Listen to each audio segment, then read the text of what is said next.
ফেসবুকেও পোস্ট করি, বিভিন্ন জায়গায় অনেকের সাথে কথা বলি যে আসলে এটাই করা যায় কিনা। ওরা সবাই বললো হ্যাঁ এটা করলেই ভালো হবে। যদি ভাঙিয়া ফেললে আগুন ভাঙতে গেলে অনেকে যায় লুটপাট করে, আগুন লাগায়, অযথা নষ্ট হচ্ছে। ওর থেকে যদি এটা সমাজের কোনো কল্যাণে কাজে লাগে এই আওয়ামী লীগের অফিস বা বাসাগুলো, তাহলে হচ্ছে ভালো হবে।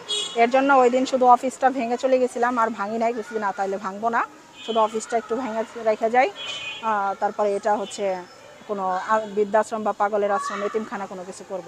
এর জন্য জহেরের বাসাটা হচ্ছে পাগলের আশ্রমের জন্য সিলেক্ট করা হয়েছিল। এর জন্য আজকে হচ্ছে এই পাগল যা ছিল আশ্রমের সব পাগল এখানে নিয়ে আসা হয়েছে আজকে। এখন আশ্রম তো আমি দেখাশোনা একাই করতেছি। তাহলে কি এটা কি দখল বলা হয় না? না, দখল কেন, এটা তো আগেই বলা ছিল যে যদি দখল বলেন তাহলে ওইটাই আগেই বলা ছিল যে এটা আমরা আশ্রম করব। এখন আবাসিক এলাকা আগে আপাতত রাখি, যদি দেখি যে এখানে বেশি সমস্যা হচ্ছে তাহলে যারা একটু সুস্থ আছে ওদেরকে এখানে রাখবো, আর যারা বেশি পাগল তাদের হয়তো অন্য কোনো আওয়ামী লীগের বাসা যেগুলো সিলেক্ট করা হয়েছে হয়তো বিবেচনা করে যে কোনটায় রাখলে আশেপাশে মানুষের সমস্যা না হয়। না, কোনো ব্যক্তির বাড়ি দখল করতে পারি না, কিন্তু আওয়ামী লীগের বাড়ি দখল বলতে এটা হচ্ছে জনগণের কাজে, এখানে তারা আমার বিজনেস হচ্ছে না।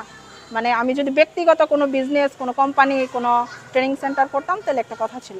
এটা হচ্ছে সমাজের যত অসহায় গরিব মানুষ, যাদের পাগল টাগল এদের তো দেখার কেউ নাই।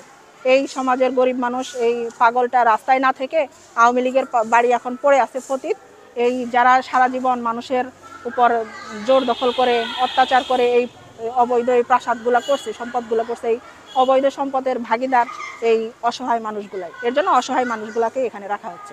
কোয়ালিটি সম্পন্ন আন্তর্জাতিক মানের still bar CSRM, committed for better still.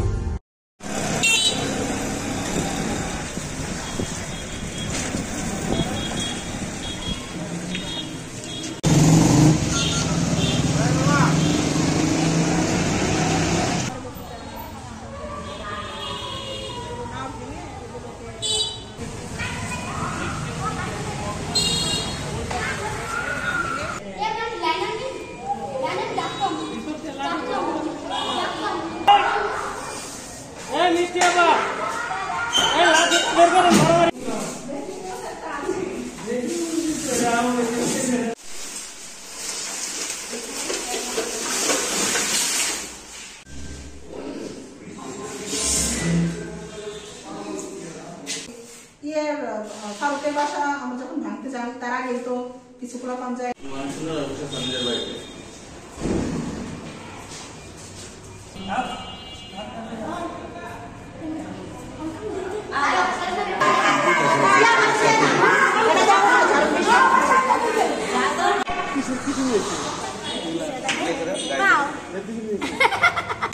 To grupy, pagol,